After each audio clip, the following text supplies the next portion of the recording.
well, I was drunk for a very long time.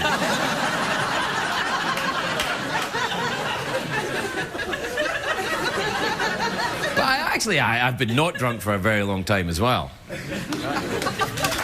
please, no, that's not what I meant. Oh, no, knock it off. Now, see, that's just the kind of thing that I don't enjoy. Oh, I've been sober for... Dr. Phil. This is not Dr. Phil. For one, I'm not a doctor. And two, neither is Dr. Phil. But that's not the point. No, apparently my nose is red. And it's true, though, I've been seen on the Tweety box, because I like to get on the Tweety box. I like to go on the Tweety box and I look at the Twitters, and a lot of the people on the Tweety have been like, Craig, your nose is kind of red these days. And I'm like, yeah, well.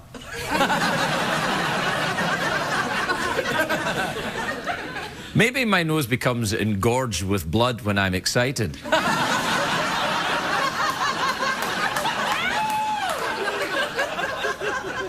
Oh, no, wait.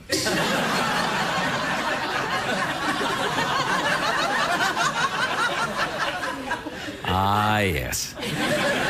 That's the other area. Good news, everybody. Commercials. The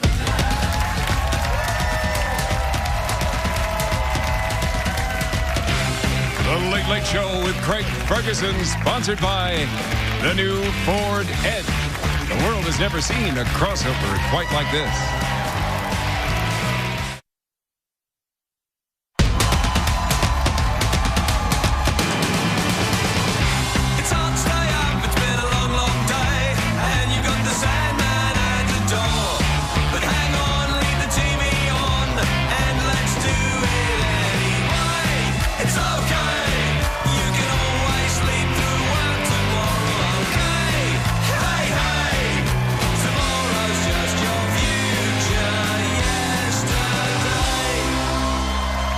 Ladies and gentlemen, Craig Ferguson.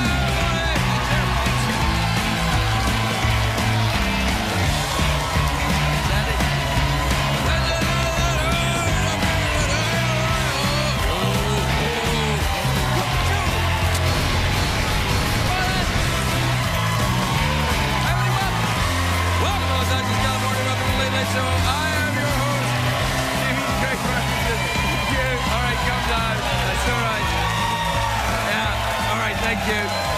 Thanks, everybody. Let it go. Please, please. No, that's enough. Really, I really appreciate it. Thanks. But when I saw the warm-up comedian go, come on, like that, I thought, man, they really are a crap audience. What am I going to do? Then I thought, well, if they're crap, it doesn't matter, because guess what? We'll see. We'll all suck together. By the way, We'll All Suck Together is the name of a movie I've just had an idea for. Can I say that? Yeah. Oh, I can, great. Then I have no interest in saying it. The minute they tell me I can say it, I'm like, oh, that. I'm sorry for cussing, but I'm European. Where I come from, cussing's not cussing. It's considered food. Anyway, never mind that, because it's a great day for America, everybody. Yes! Yes, it is. Yes, it is. A great day for America. A great day if you're a foodie. You know, someone who likes food, as opposed to people who don't like food. Who doesn't like food? Models, I guess. Anyway, it's a great day if you like food and you're in Serbia. That narrows it down a little bit, I guess. But in Serbia, I'm not kidding, this is a true thing. I'm not making this up just so I can say this. They are having the World Testicle Cooking Championship. That's absolutely true. You can look it up on your computer. I'm not making it up. And then when you find it's on the computer, you'll know it's true. They're having the World Testicle Cooking Championship. You can eat things like ostrich balls, kangaroo balls, really, goat balls. And me stuck here. The world...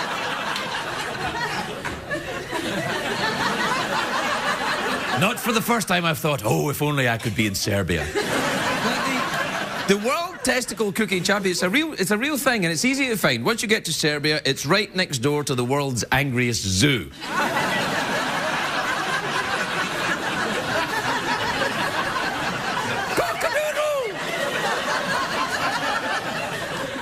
Anyway, the winning recipe was announced earlier tonight, nard boiled eggs.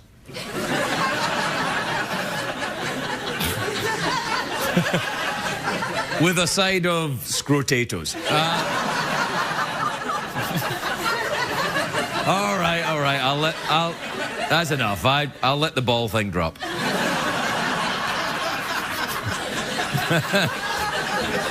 It's not just about eating testicles, this thing. They've got other stuff going on too. They've got the sack races. They got the...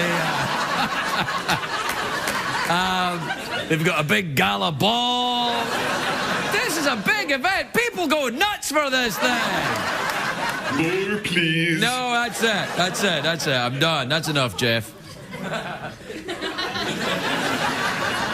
Anyway, there was a big announcement today from Apple Computers. They announced that Steve Jobs unveiled the latest high-tech gizmo. What it is, it's a new iPod. It looks like an iPhone, but it can't make phone calls. So it's... Yeah, it's an iPhone. That's how they've decided to combat the problem. It's a new iPod!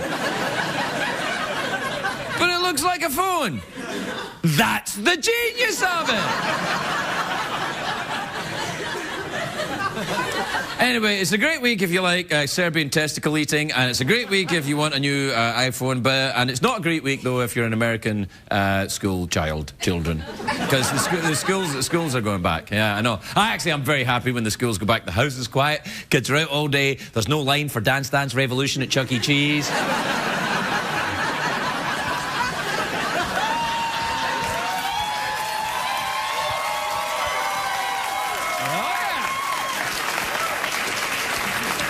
You want to see me in Chuck E. Cheese with my tiny little hat on? I'm Harajuku, biatch.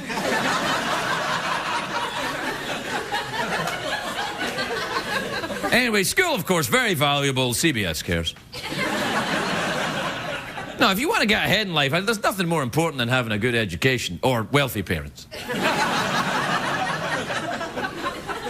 If you get wealthy parents, you don't have to go to school. Anyway, the school just started a week ago, but the back-to-school signs have been up for months. You know what? It's turned into one of them huge, extra-long holidays so they can sell you crap. Everybody's trying to sell you crap because they're going back to school. Like at Pet Boys, they're like, it's time to go back to school, kids. You need to stock up on tyres and brakes. And... This is Pet Boys, back-to-school sale. The school sales were different. The supplies were different when I went to school. All I needed was a notebook, a pencil, and weaponry.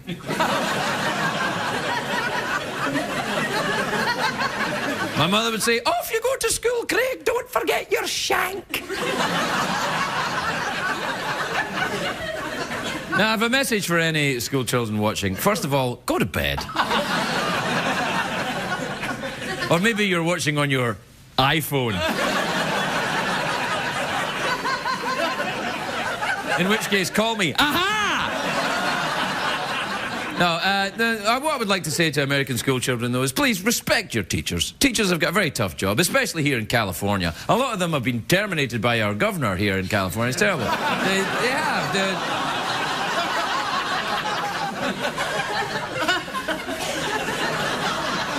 Only had 8 years to come up with that. Ta-da! Yeah, thanks, Jeff. Hasta la vista, algebra. Anyway. Teachers, though, that are still lucky enough to have jobs here in LA have been graded themselves. This is true. The LA Times newspaper just printed a very controversial list of teachers. I should probably explain, by the way, a newspaper is something that people used to read. It's like it's kind of like a website, but everything on it is from yesterday.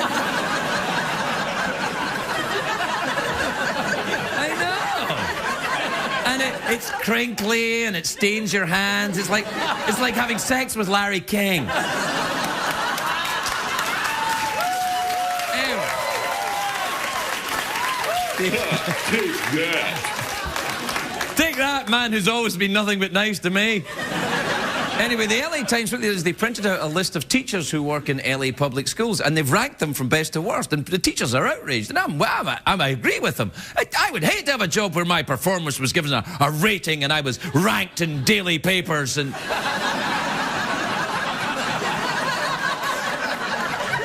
Wait a minute. What's going on over there? You playing with Jeff's curtain? Nope. No, not you, Jeff. Someone was playing with a curtain behind you. Nope.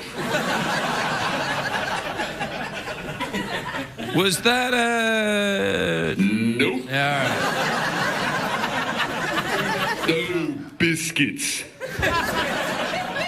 Yeah. We'll be right back.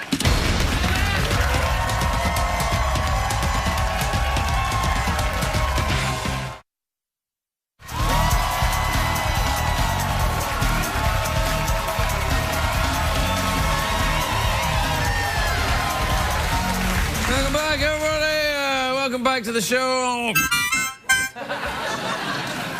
That's what I have instead of a band.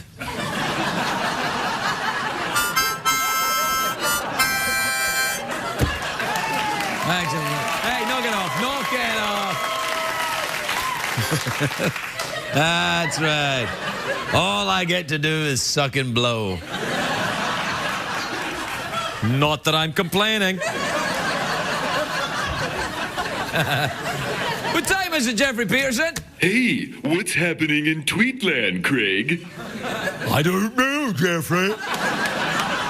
Let's take a look.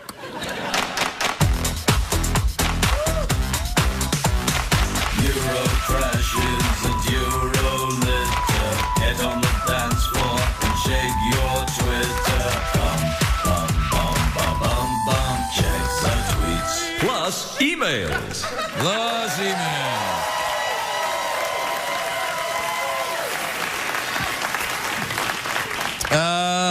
This is from, this is an email. This is from Cynthia in Chicago and Illinois, who says, Dear Craig, my boyfriend told me that his sunglasses, I think Cynthia's originally from Ireland. Dear Craig, my boyfriend told me that his sunglasses and I... Oh, my boyfriend told me that his sunglasses and I are the most valuable things he owns.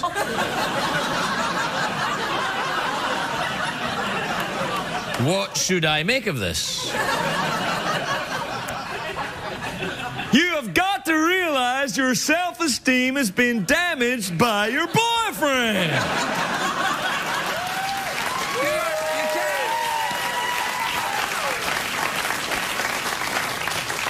Look, you can't say your boyfriend doesn't own you, and he may not even own the sunglasses. He may have just borrowed them. You should say, you don't own me. That's what, in any romantic relationship, you have to make it very clear. Make it very clear to anyone that you're getting involved in a relationship with. Make it clear to them that you are not going to take their ay caramba. Make it clear to them. Tell any man or anyone, I am not taking your crap. And then they can leave and go and find someone who will.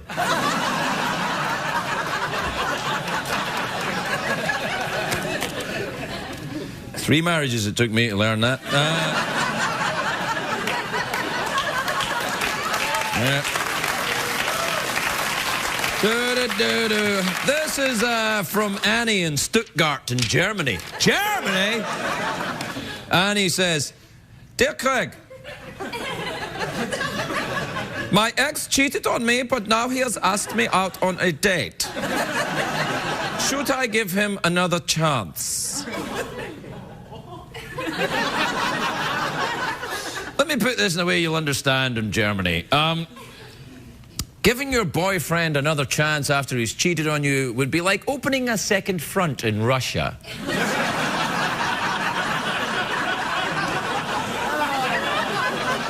Oh, I see. Exactly. Yes. We'll be right back, everybody. We'll be right back.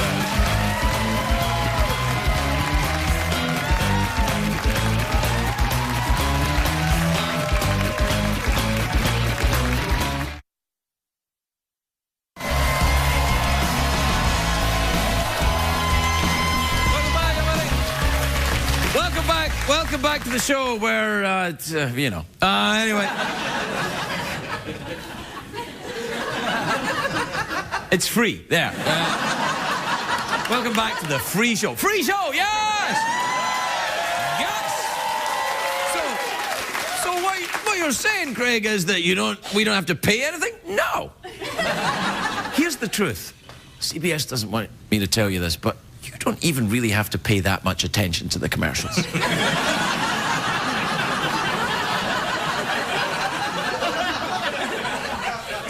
Now, if you meet anyone from CBS, don't tell them I said that. But but you're robbing yourself, though, if you don't pay attention to the commercials, because the stuff they advertise here, it's awesome.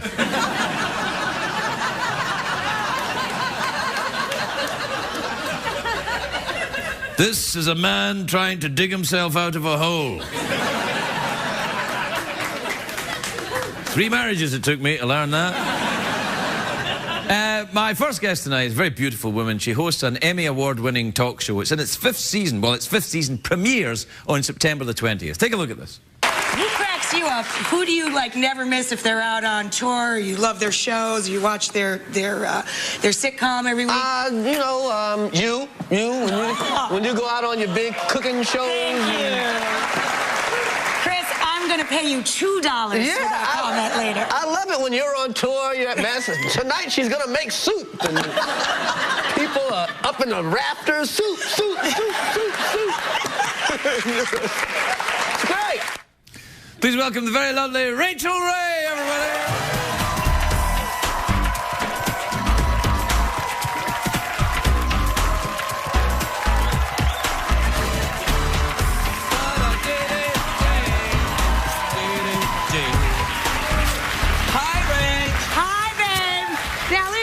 I want to know something. You come to my show, I cook for you all morning, I put a spread out. We cook for people because we figure you're probably very tired. You're all very busy professionals in the creative arts, so we want to be prepared with food. You come here, in the dressing room, I kid you not, he left Lady Speed Stick for me, and toothbrush, and toothpaste, and soap, and I'm like, what are we saying? That I did not bathe? That I did not take time to get the stink off before I came here? No. I leave. That was my Lady Speed Stick. The Lady Speed Stick advertise on CBS? They do now. Yeah. I'm gonna get me a big old free case when I get home. Yeah. Well, look, you got some water. There's some water over there. Fabulous. Thank you. We got some. Hold on. We got some of that. Purell again. No, hand sanitizer. Do you want some hand sanitizer? Yes, please. All right, then. Oh, I love it. Do you really? Mm-hmm. Do you use a lot of hand sanitizer? Do you hand sanitize after you have guests? No, like if Andy Dick or something on, I'm like... Do you ever do that? I do that. No, but people always hand sanitize after me because my hands always smell like onions, garlic, you know, because I cook all day. Smell. Can I smell your hands? Well, now they smell like your hand sanitizer. Well, they don't, actually. Is it a little onion, garlic? Biscuit. Oh, my God, what's that? Rachel, I tell my mom what I did today. Actually, I had my fingers sniffed. No. I'm European. We do that all the time.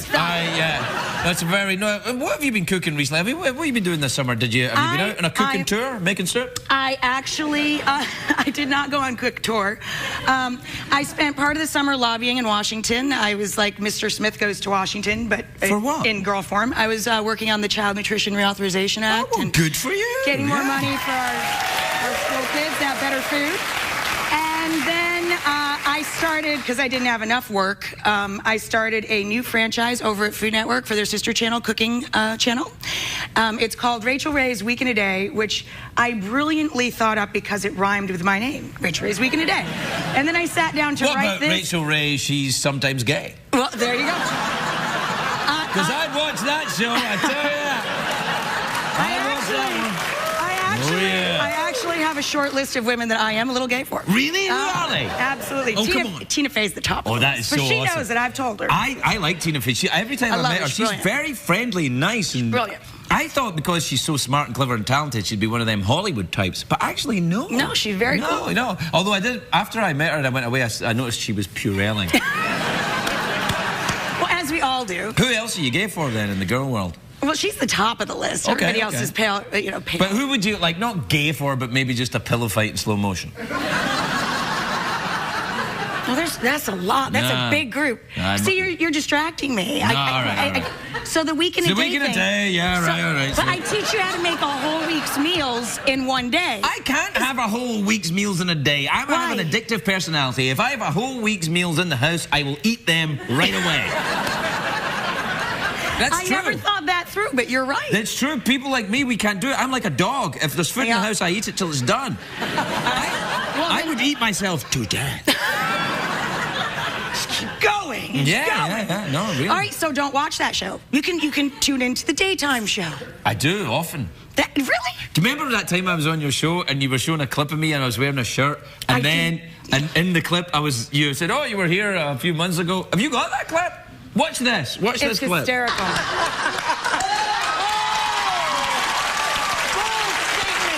Bold statements.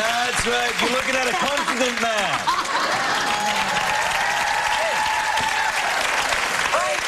I was wearing the same shirt. That was years ago. I had the same shirt on. I feel awful. And do you know what's weird? This is the weirdest thing. When I came to work today, I was wearing that shirt. No.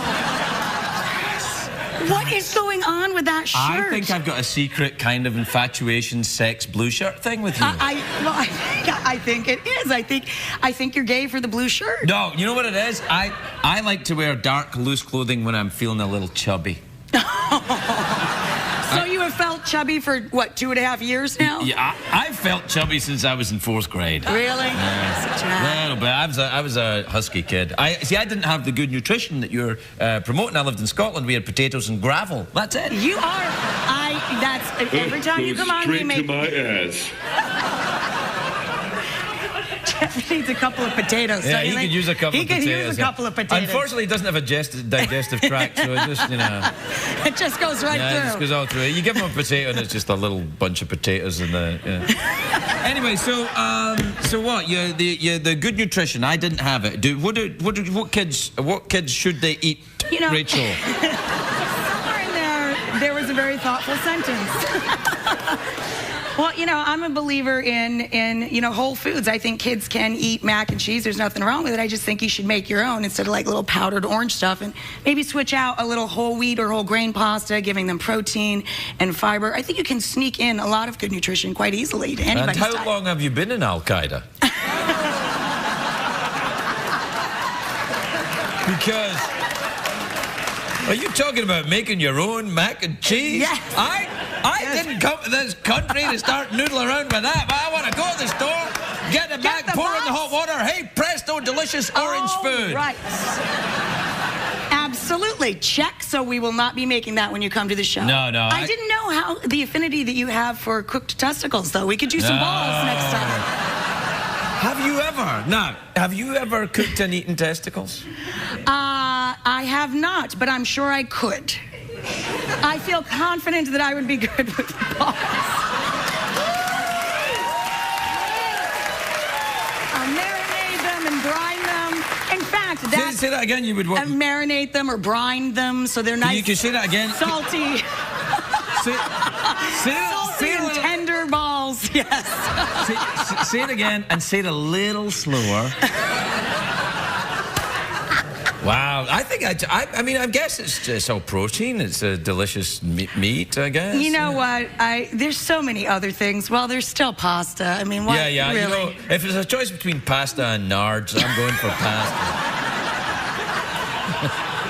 I have eaten many things, including bugs, but, What kind of bugs did you eat?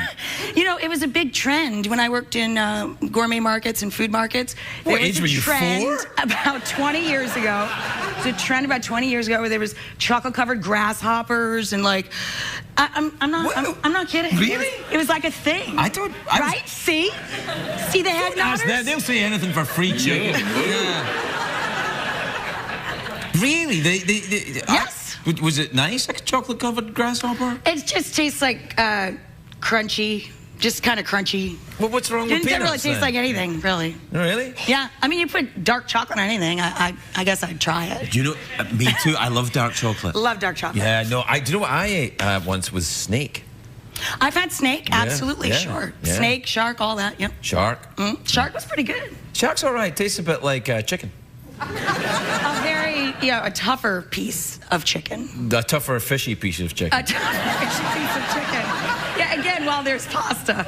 Do you know who is surprisingly good eaters? You know, we were out here filming our big first show of the daytime talk show's new season. Right. I spent the afternoon with the gorgeous Kardashian family. Oh, yeah. Very good eaters. Oh, you surprised me. They're also trim and gorgeous. Really? And they loved their pasta. I made them a little lunch. They look to me like they enjoy a bit of pasta. What? They do. They don't know.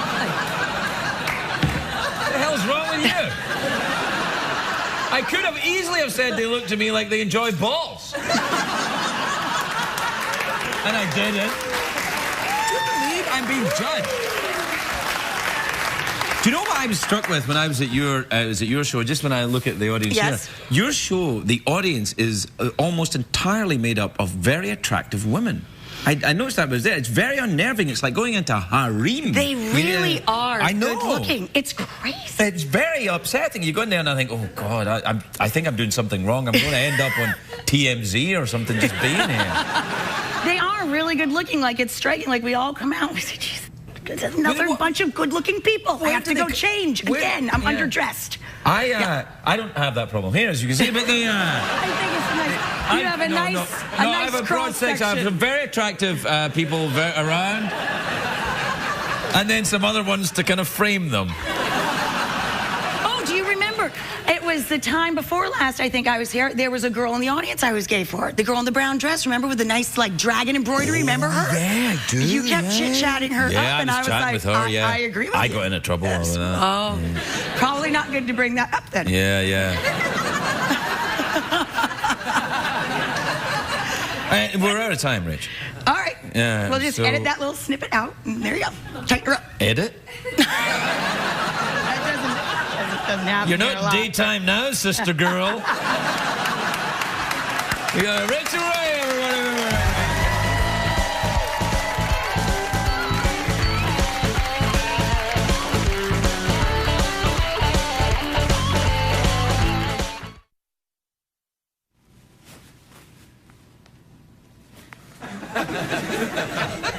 Doodly doodly doo doo doo. Doodly doodly doo doo doo.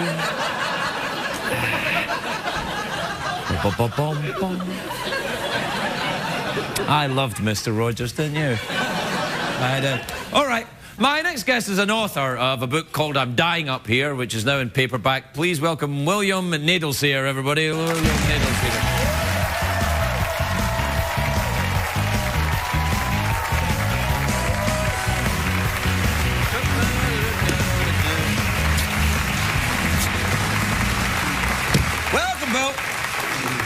You go by, not William, Bill. Bill, that's it. All right, so listen, I've read this book. That's good. I'm very proud. It's the first one.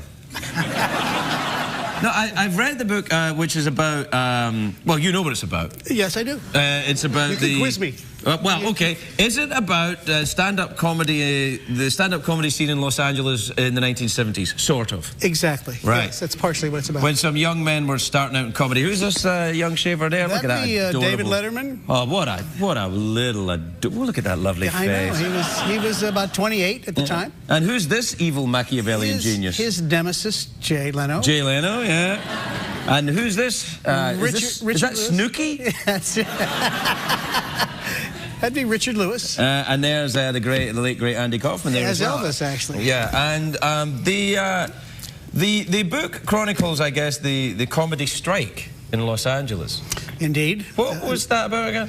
Well, it was about comedians not getting paid for their work, so they went on strike at the Comedy Store. Yes. They didn't they went on strike for for a job they weren't getting paid for, which is kind of unique. And it's kind of weird when you think about it. Yeah. Labor history, yes. It was like there was going to be a trade union born out of it, and then it never happened, right? Right, it did not. Well, yeah, comedians and unions and organization kind of don't go together, but it was an insurrection of the moment. Yeah. That took place because, I mean, back at that time, it's hard to think about it now, but if you wanted to see comedy, you literally had to go to 1 or 2 clubs in the country. Right. And if you wanted to get on the Tonight Show, the Johnny Carson show, which is, if you didn't get on the Johnny Carson show, you could not be a comedian. Now, a lot of people still want that show now. Well, you had to go to you had to go to a club where the talent scouts to the Carson show actually would come after work and sit. Right. They didn't have. There was no tapes. Well, we still do that here. We still have comedians on the show. But that was the only way. Yeah, you yeah. couldn't send tapes around. There was no videotape. Right. You know, so. And there was a group of comedians at the time who were coming up. Tom Dreesen, the comedian, Tom is still working a lot as well. He was very much part of the organisation of the strike, wasn't he? But these guys went on to real superstardom. David Letterman, Jay Leno, Richard Lewis, and Andy Kaufman. Andy, of course, sadly died. Well, it was about 20 years ago now. Yeah, some years after this happened. Yeah. And who was the do you have a personal favourite out of these guys at the time? Well, that's hard to say. Andy was the weirdest one. Well, yeah, no doubt about that. He's Andy Kaufman. Yeah, exactly. There was no one stranger than Andy. Yeah. And there was no template for what he was doing. Yeah. He was not what you would call a stand-up comic, though, and he was. No, he's more a performance artist, really, wasn't he? But what happened was when Carson moved the show from New York to Los Angeles in '72. All the funny people, you know, of my generation, the funniest people of my generation, they all moved. It was like this invisible... They followed the show. This visible migration that took place, and they just showed up, and they rented cheap apartments within walking distance of the Comedy Store on Sunset, and they created this world, this community, unlike any before or since. And was there a camaraderie even between Dave and Jay? Oh yeah, well, Dave and Jay were quite close back then. Yeah, they sort of Did bonded. they have an affair sexually? Well, you know. It's my last show, everybody. Good night. You'll have to talk to Dave about that. Yeah, that's right. He's sort of, they were quite close, and you know, they were always. If you were at the Comedy Store, they would always be standing together in the back, and they were like the big men on campus in that scene. Everybody knew that Dave and Jay, Leno and Letterman, it was like they were connected with an ampersand. Right. You know, they were going to go somewhere. Nobody knew where because it wasn't mapped out yet. Right. You know, and they were all the same age, and it was sex, drugs, rock and roll, staying up all night long. You know, being funny and eating at all night places. Nobody had any money. That's when I kind of... how do you get the sex, the drugs, and the staying up all night and be broke? Because I could never do it. It was either, you know... Sex was cheaper back then, I guess. That's right. You know, that's right. The money goes out now instead of coming in. That's a byproduct of age, I'm afraid. That's right. It was free love. But free love. No, it's not. So there, well, it's a very interesting book. I really enjoyed reading it very much indeed. I thought it was fascinating. A fascinating subject of a study of a fascinating time. I'm dying up here. How do you pronounce your second name, Bill? I pronounce it Knoedelseder. Knoedelseder. Yeah, others pronounce it other ways, but I'm probably right. You know, it's one of those ones you kind of wish your grandpa had listened to the guy at Ellis Island a little bit. Actually, they changed. What about Murray? Murray's good. I'm actually Irish. We had one Kraut in the family, and there you have that. Wow. You stuck with that name. That's it. They can't help themselves. They annex everything. Yeah. Well, we're out of time now, Bill. That's the way it goes. Yeah. See, I wish more guests had that attitude. You know, rather than trying to hang on with Did they do that? No, they want to talk to me about their stuff. Sad, isn't it? It's sad. Drives me mad, Bill. Drives me mad. I know. Don't know why I have to put up with it. Still, good times. High times. Yeah. High times. High times. Yeah. Have you any other more books coming out? Have you written another book? I'm working on a book right now about the rise and arguable fall of Anheuser-Busch, which is the beer company. You know, I know what Bush is. I know what Bush is. It's just as funny as this one. Is it a funny book? No, it's not funny. It's very, very colorful and dramatic. Set in Milwaukee? Set in St. Louis. Oh, I thought my Bush... hometown. No, Bush is in... Oh, it's Pabst they're in Milwaukee. Yeah, aren't they? that beer. That beer. I'm sorry, when I drank, I didn't care for labels. Me too. I know that story. But I read your book. I read your book in the Green Room. You read my book in the Green Room? Yeah, it's actually really good. You know, I didn't get through it, but you know, at the end of chapter 3, the thing about Frank Sinatra and your parents, I choked up. Yeah. It was, wow, I wasn't always some late night douchebag, you know. Occasionally I wrote for, you know, I've written a book or two. Right, yeah, right. You got away with prose. You don't. Yeah, it's just. No, so your book's good too. Oh, well, thanks. I think we're getting along rather well. Well, we have to go. Okay, all right. Bill Knoedelseder. Knoedelseder. A before E. Murray Henderson, everybody. Murray.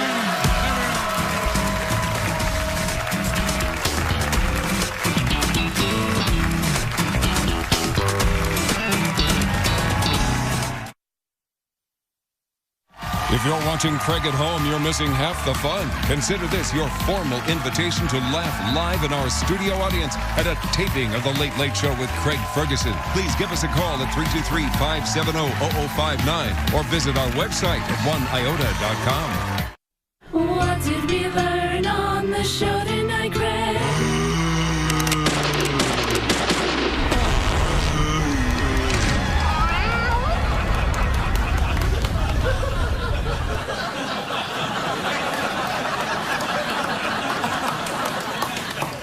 You may well nearly applaud. Because that is awesome. Let's just run the story by us again. The cat meows, the zombie comes out, the cat tries to shoot the zombie with its handgun. Cats do not have fingers. However, the cat manages to fire the gun at the zombie, but the zombie is like, and can still get the cat. But don't worry, because the cat has a flamethrower in its ass. You know what? See that? See right there?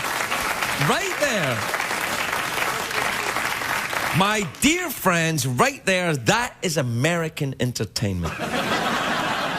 And when you send your kids out to see that Harry Potter English twink in the broom, or when the kids go and see the vampires that care about relationships, you're doing them a misservice. What you want to do is get your kids to enjoy the pure entertainment value, the American entertainment value that is a cat with a flamethrower in his ass. Because that's how this country was built.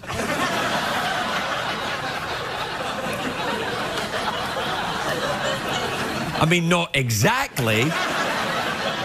It's not like Lewis and Clark said, well, let's try over this way. How are we going to get through all those woods? We'll bring up the cat with a flamethrower in his ass. Right, over that way. That's what you do in old movies to tell the wagons to move. You do that. I practiced that when I was a kid because I thought I'd be a movie star in America. No kidding, I would do that. I would go like that. And the weird thing is, if you do that long enough, wagons come by you. Well, we're out of time, even although it's the future. So we'll be back soon with a cat with a flamethrower in its ass. God bless America. Good night, everybody.